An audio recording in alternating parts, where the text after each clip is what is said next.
Well, what do we have here? The Auditor General is set to release a report on the controversial ArriveSCAN app, or ArriveCAN app, as the liberals liked to tell everyone. This was a mandatory app for crossing the border. You needed to have it to enter Canada, to enter your own country that you are from and you have a passport for.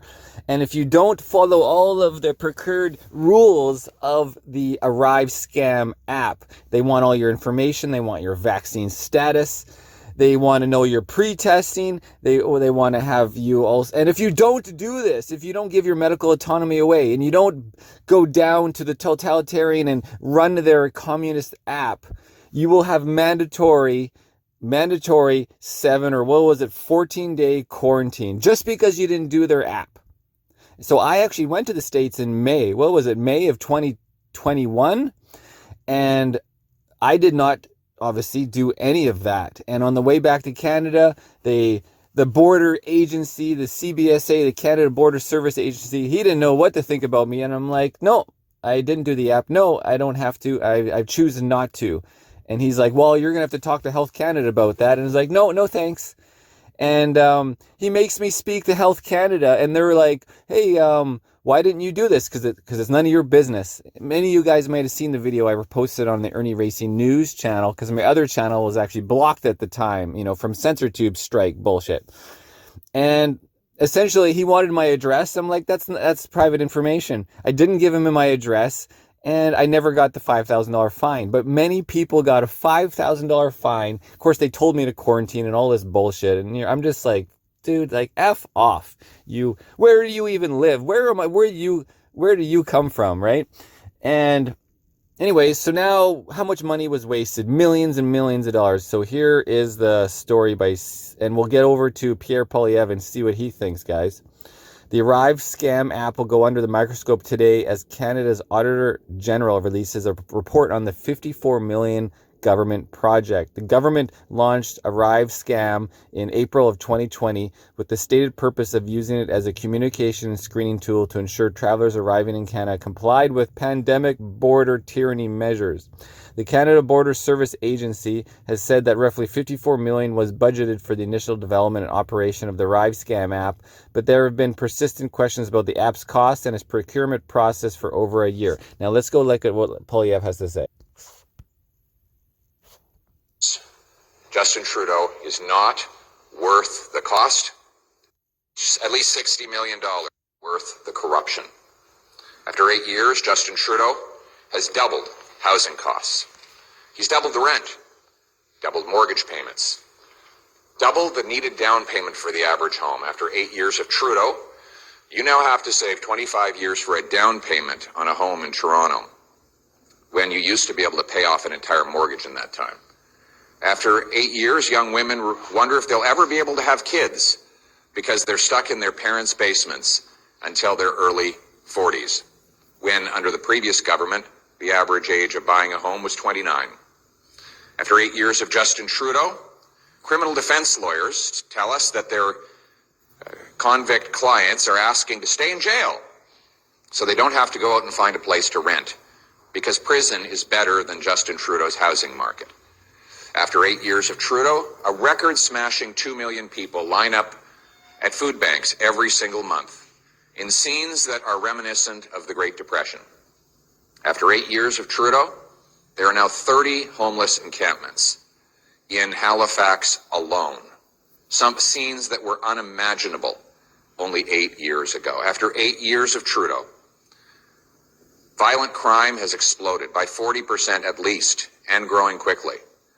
We see a record-smashing increase in extortions and other serious crimes.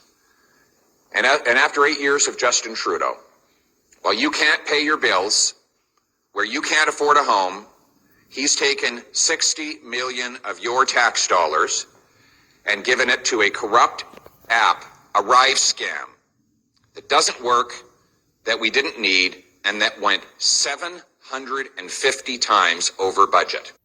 All right, we'll cut him right there so we don't get some copyright bullshit from Poilievre. So here's a picture of the Auditor General of Canada, Karen Hogan, participates in a news conference in Ottawa. That was back 23. So the Auditor General, Karen, report comes after another investigation by Alexander Jeglick, Canada's procurement ombudsman, what a weird word, found irregularities in the app's procurement process. As reported by the Globe and Mail last year, the government gave a $25 million contract to GC Strategies to work on the app. The company is a two-person consulting firm which advertises itself as able to help companies navigate the government's procurement process. That's a bureaucracy term right there. To navigate the government's bureaucracy. It's just like when we're watching a TV series and it's like, okay, well, how do we bribe these people so we can get our casino? If anybody knows what I'm talking about. The company subsequently contracted work out to other firms. Oh yeah, this firm contracts other firms, yeah. And then the money, washing the money down the way. You know, here's all the politicians. You got to feed them the money to get it passed. According to Jeglick's report, the criteria used in awarding the $25 million contract were, quote, overly restrictive and, quote, heavily favored GC Strategies.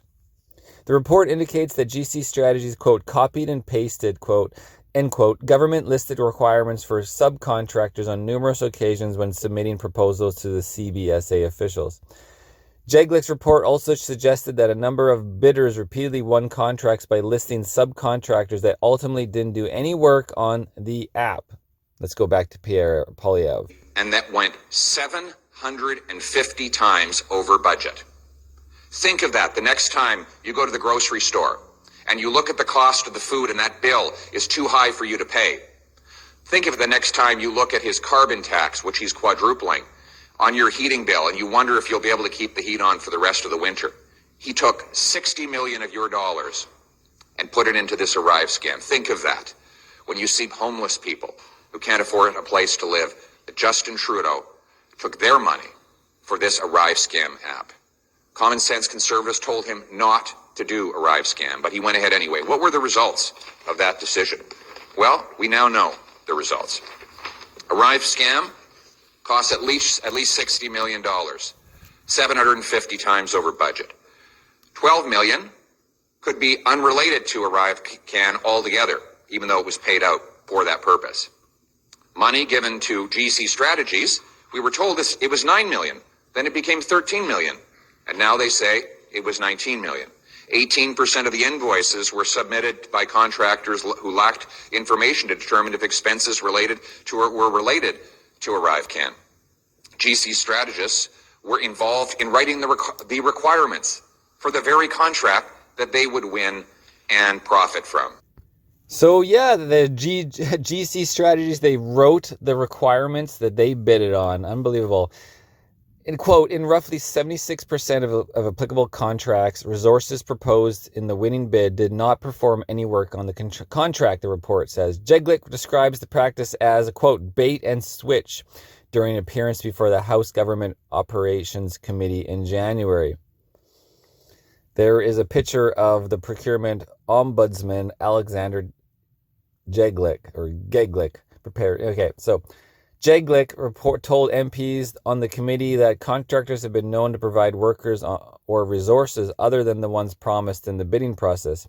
He said the frequency with which the practice happens with ArriveCAN caused him some concern. Quote, the systematic nature and the frequency that this was occurring was much higher. So it's systematic non-compliance that becomes troubling, end quote, he said. The CBSA also has been conducting an internal investigation of the ArriveCAN contracts. CBSA President Aaron O'Gorman told the Government Operations Committee last month that the investigation's preliminary findings caused her great concern. Another woman, O'Gorman, said the investigation found, quote, a pattern of persistent collaboration between certain officials and GC strategies. They show efforts to circumvent or ignore established procurement processes and roles and responsibilities, end quote. The House Committee suspends meetings is the title. O'Gorman cautioned that the investigation is still ongoing, but a copy of the preliminary findings was provided to MPs on the committee last week. After reviewing the findings, the Liberal, Bloc Québécois, and the NDP MPs on the committee agreed to halt the study out of concern that the CBSA's investigation would be compromised if some of the details were made public. So you have the Liberal, you have the Bloc Quebec, and the NDPs All in agreement. How ironic, because they're in agreement about a lot of bullshit. I tell you, I'm not super happy with what I see with the Bloc voting with the NDP, voting with the Liberals to keep the Emergency Act, the illegal, now determined by federal court, in Supreme Court, judge determined that the Emergencies Act was illegal. And you have the Bloc Quebec in cahoots with the NDP and the Liberals on that vote. And the Green Party, keep in mind, Green Party, there's such a, that's, oh, what, how do I not swear about this? The Green Party, what a bunch of BS they are as well. They don't even know anything about green. So the final thing here is the Liberal MP Majid Jorar said he was flabbergasted by the preliminary findings, while NDP Taylor Bashra said he found them deeply troubling. CBSA told CBC News that its internal investigation is expected to be completed by the spring or summer, or, and whenever we're not in office here, when it doesn't matter. Money given to GC Strategies, we were told it was 9 million. Then it became 13 million. And now they say it was 19 million. 18% of the invoices were submitted by contractors who lacked information to determine if expenses were related to ArriveCAN. GC Strategists were involved in writing the requirements for the very contract that they would win and profit from. Initial documentation leading to GC Strategies' first $2.3 million contract is missing. Average per diem costs, this is per person per day, were $1,900, far higher than the normal and still exorbitant $675 per person per day the Trudeau government normally throws out the window. 10,000 travelers were wrongly quarantined by Trudeau's ArriveSCAM app. Single mothers who couldn't go to work because they got notice that they had to be quarantined. They weren't able to pay for their children's food because their wage was canceled by an app that locked them in their home, unable to work, and wrongly and unjustifiably so. No evidence to show CBSA employees complied with the code of conduct. In fact, they were invited to whiskey tasting and other luxurious treats from the very contractors that they were paying your money to.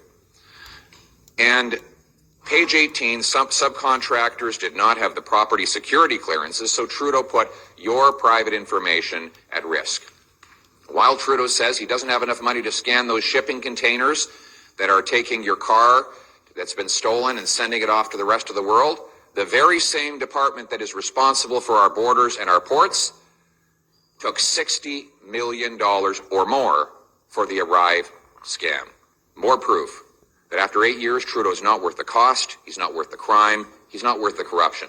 That's why we need a common sense conservative government.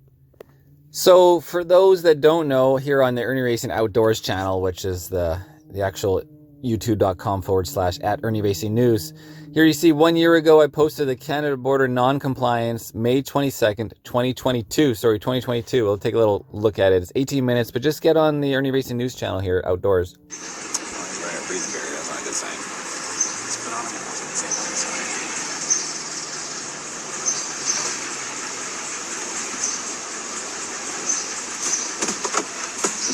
Guys, get your feet afterwards there. Yeah. So, where does everybody live? Kelowna, except for the one in the back lives in Fort Nelson. You guys all travel the States together? We did. How long has this trip been? For the two of us up front, we crossed on the 10th, so 13 days. And Vern in the back, when did you come? I came on the Saturday, the 14th. 14th? Yeah. Where did you guys get to? We were in Sand Hollow, or Huracan, Utah. Right over the side. Oh yeah, let me skip this.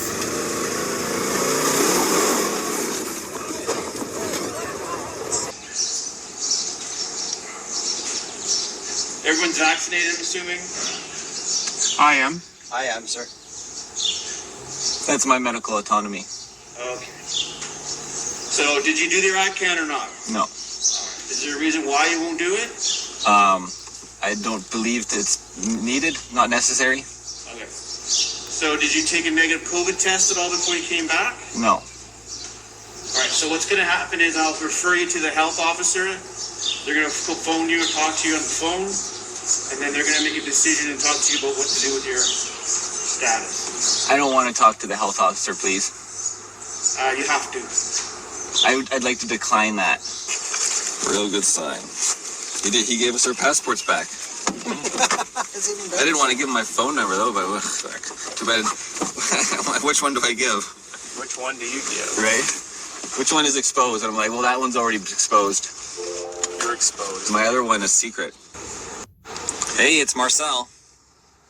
Hey, good morning, Marcel. How are you doing, sir? Oh, nice. It's a nice day today. Came back when the weather is perfect.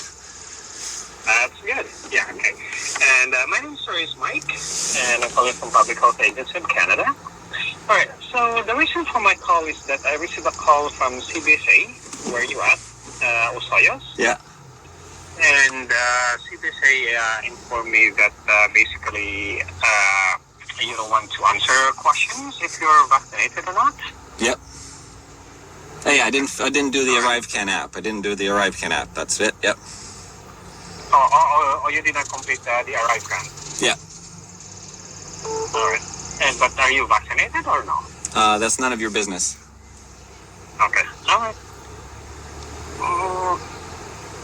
And also, do you have the pre-arrival test? Sorry, you're a little quiet. If you can speak up. Sorry, say again. I'm sorry. Okay. Do you have the antigen test or PCR test? No. No. Okay. Yeah, you know the PCR test is useless too. Okay. Holy smoke! Okay. So yeah, it is actually required under Section 58 of the Quarantine Act. And if you don't have that, then you are required to quarantine for 14 days. Then CBSA will give you day 1 and day 8 test kit. And also you will be subject to fine of $5,000 plus applicable surcharges. Yeah, no thank you. Right. Okay. See, guys, he doesn't even know what to say. Like, this health officer. Yeah, right, he's some freaking health officer. Some guy in a little call center, right? No, it's all bullshit. Just do not comply, I should never even give my phone number away, but at least I got the footage for everybody by doing it. And then he wanted my address where he could send the fine. You know, it's just like, F off, right? So what I'll do is, I'll send an email to compliance and enforcement team. Then they will follow up on you. Okay. All right, sir. All right. And the place that you're going to quarantine, is there anyone vulnerable? Meaning, like anyone with medical condition? No, I live alone. How you live alone? Well, I mean, I'll be hanging out alone. Yeah. All right. And will you have access to daily needs, food and other necessities in life? Yeah, I'll just hang out on my camper.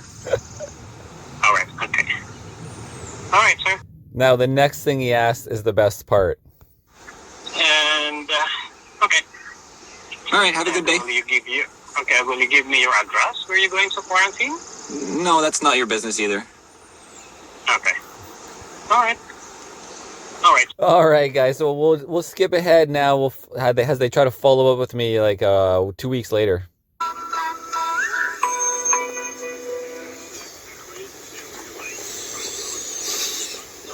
Hello, Government of Canada. Hello. Hi.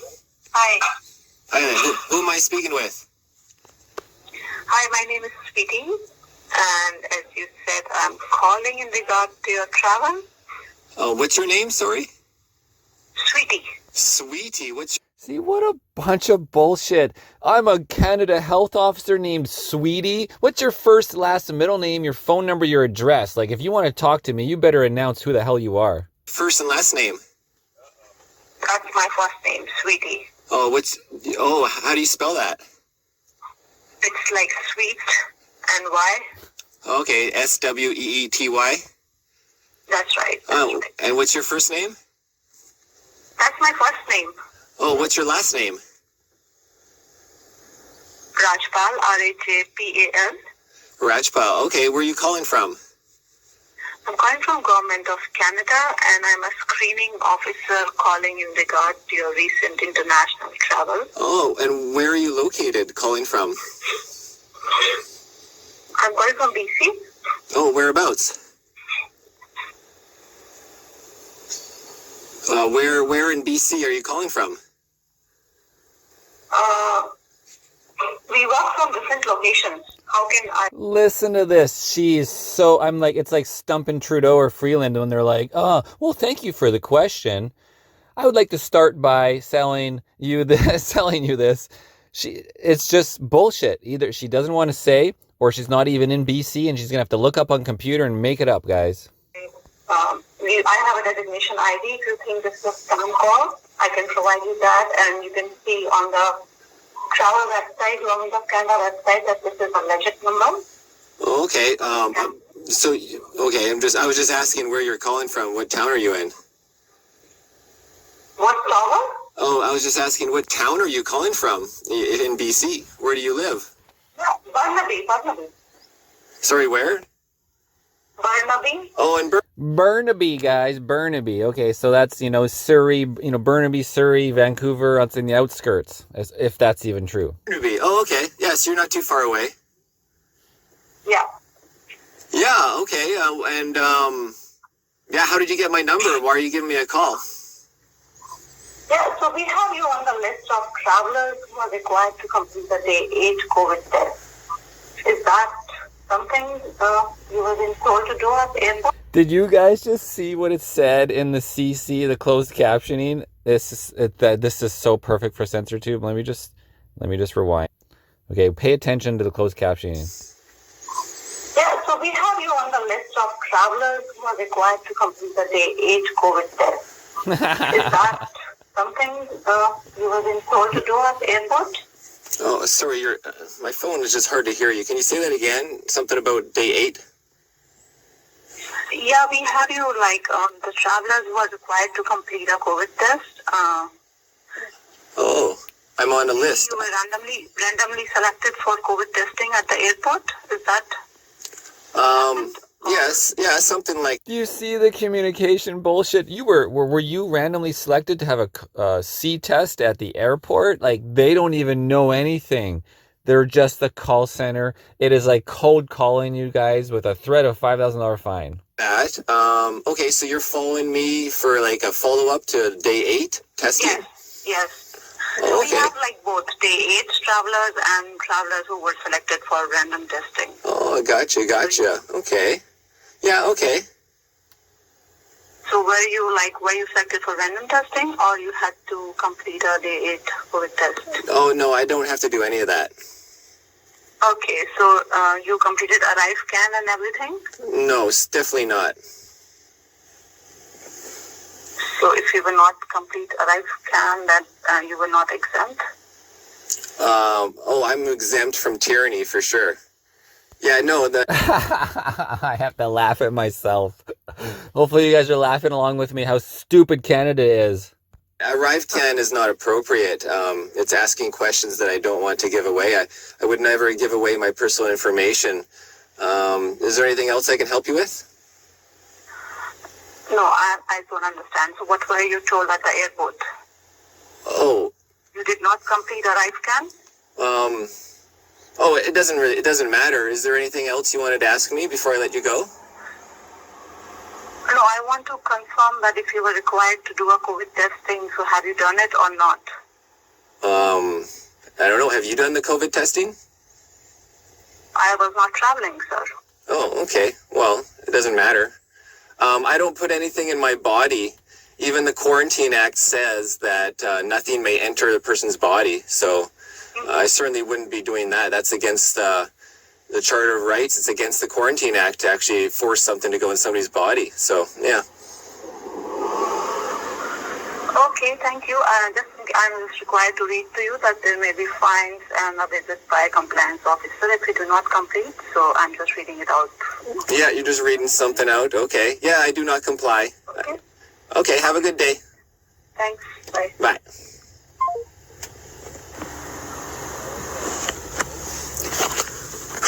Well, there you have it. 13 days later, because today is June 4th, and I'm getting a call 13 days later since coming back into Canada.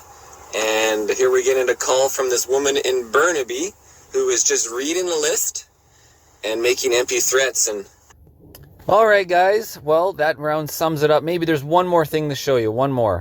And I'll come back up and I'll talk a little bit about March and everything. Can I just have 1 second on the mic here? Thank you very much for Dave says it's coming okay. out. And these rallies will continue. What's about the bylaw? Until we get our rights and freedoms back. And remember, it ain't over and no negotiation.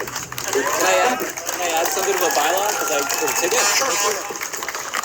Hey guys, my name's Marcel Irnie. So January 29th, the beginning of the Freedom Convoy, I had my RV parked right in front of City Hall, and I got a ticket from Bylaw for overnight abode, which is just a bullshit ticket from Bylaw 17. And so you only have 15 days to dispute a Bylaw ticket, so I wasn't even in town. I just left town. And 2 months later, I went back and I walked into that building, and I got on the phone in the building and called the Bylaw supervisor, whoever picks up the phone, left a voicemail, and then I got a call back from Mr. Scott. And so he was the day supervisor of the Bylaw guys, and he has managers above him. And he explained it was already in collections. I was getting to collections emails or letters, and he says, well, I've reviewed your complaint. We didn't see the Bylaw doing anything improper, but we decided with the circumstances we're going to pull back the ticket from collections. All right. So this is 2 months after collections. So anything is possible. You just got to take the effort. And of course, to a Conrad Herbs, I'm still disputing those 3 tickets. Front plate, rear plate, no flag, even though I had Canada flags on the back. So anyways, just wanted to update. Thanks, guys. Oh yeah, and I did go across the border and back. You might have seen it's on my Irnieracing news channel on YouTube. Just type in Canada border tyranny or Canada border Marcel Irnie. And I just had a 13-day follow-up today. Health Canada just called me again, asking me if I did the post-day 8 test. And I'm like, I don't put anything in my body. It says that in the Quarantine Act. I don't have to. And she threatens me, well, you might get a $5,000 fine, but still nothing. So don't be afraid of going to the States. You might get turned around at the border, but you might make it across into the U.S. I had 0 questions going to the USA. 0 questions about anything tyrannical. On the way back, I said that's my medical autonomy. I didn't do the ArriveCAN. I didn't do the pre-testing. And I would not give my address for quarantining or anything. I just said that's none of your business when they get you on the phone with Health Canada. And they let me through. Or back to Canada, back to the land of totalitarianism. So anyways, thanks for watching. Check it out on the Irnieracing channel, guys. Anyways, guys. So yeah, there you go. That's how I finished that right off. Felt that was fitting. And of course, I have gone to court with Conrad Herbs, and I filed a charter notice that these tickets need to be held in front of a provincial court judge, not the judicial justice kangaroo court. And then then the Crown came in, and the Crown reviewed it, and they reviewed it for 6 months, and then 4 days before court they finally stayed the proceedings, when I'm all ready to go. So they saw that there was nothing they could stand on. And that was just some of the tickets, but Herbs wrote me more tickets at the other court dates, and which has been going through the CRCC, the Civilian Review and Complaint Commission, which got passed over to an investigator who was Corporal Failer at the time, then turned Sergeant Failer. And guess what? All of a sudden, he has passed it on to some other investigator, and who hasn't even contacted me yet. And literally, this has been over a year now. So the responsibility unit is totally dropping the ball, and Failer dropped the ball, it looks like. He might even be watching this because he likes to pay attention. It's a just absolute joke, the RCMP. No accountability, no responsibility. Still, a year later after making my submission of complaint about how Herbs literally handed me personal documents, personal lawsuit in court when he's wearing his police badge, his police uniform, working for the police and doing personal business to sue me. And anyways, that lawsuit in court then we finally got to court in last September, and the judge freaking threw it out. Judge Tam, I think it was, threw it out. You know, he had nothing to stand on for suing me for libel and slander for my YouTube videos of him harassing me on January 29th, which I was talking about at the beginning of this. Many of you guys are probably familiar with it.